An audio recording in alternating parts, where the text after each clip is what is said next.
In this video, we are going over the differences between futsal and regular football. I'm going to be going over why I think every player who gets the opportunity to should play futsal. That's coming up next.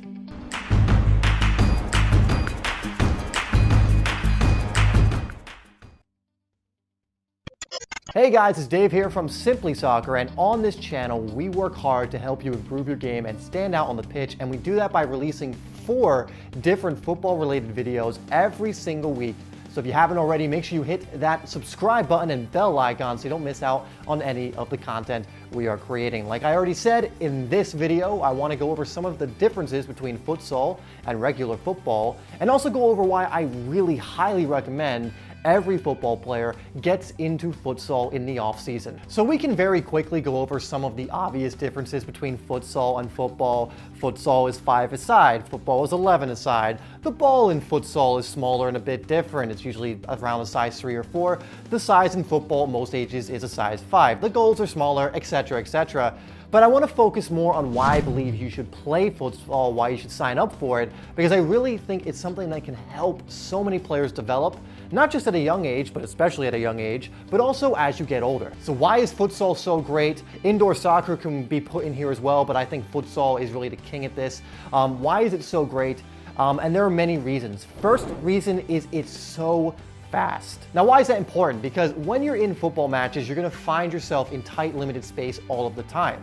You're also going to find that the higher level you move up to, the faster the game is played at. The touches are faster, the passes are faster, the movement is faster, and futsal definitely helps you get prepared for that because you're playing in a very limited amount of space in a very quick environment. If you watch any futsal match, you'll see that a lot of passing goes on, a lot of movement goes on, and everything is done very, very quickly for the most part. And that's because it has to be done quickly for people to actually find space, to actually exploit space, to actually create openings, because there's very little space on the pitch itself. So that's the first reason I believe you definitely should take up futsal, and that is because it's just going to help you to play quicker. Second reason is futsal is fantastic at developing skill and technical ability. There's actually a reason that Brazil has produced some of the finest technically gifted players on the planet, including all the way back to the days of Pelé, where futsal was prominent in Brazil, and that is because of futsal. So many skillful players have come out of Brazil because as youngsters they played futsal. They developed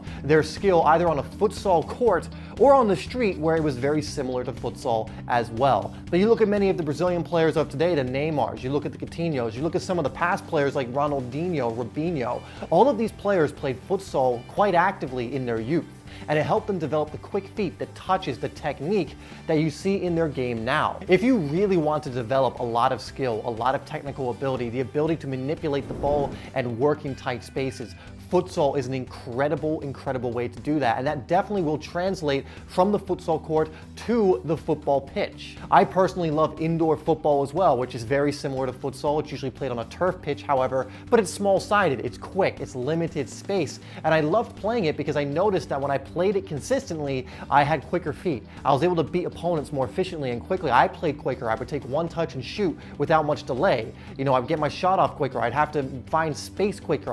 My movement had to be more crisp. I had to be more precise. And it's one of the reasons why I always recommend, if players have the opportunity to play indoor football or to play futsal in the off season, you absolutely need to take that opportunity because it's going to be amazing for your development as a player. So this video ended up being more why you should play futsal than the differences between futsal and real football. If you really want to know the technical differences, like what, like 5-a-side, blah, blah, blah, all that, I'll put an article down below and it'll tell you all those differences if that's what interests you. But I'm more concerned in what futsal can do for your game, and so that's why I put into this video. Anyway, guys, thank you so much for tuning into this video. Please make sure you like it. You leave your questions down below for future Ask Dave videos. Remember, we do this series every single week, once a week, answering your questions. This was one of them. So if there's a good question down there, I may use it in the next video. Check out another video I put up on screen there, and I will see you in the next one.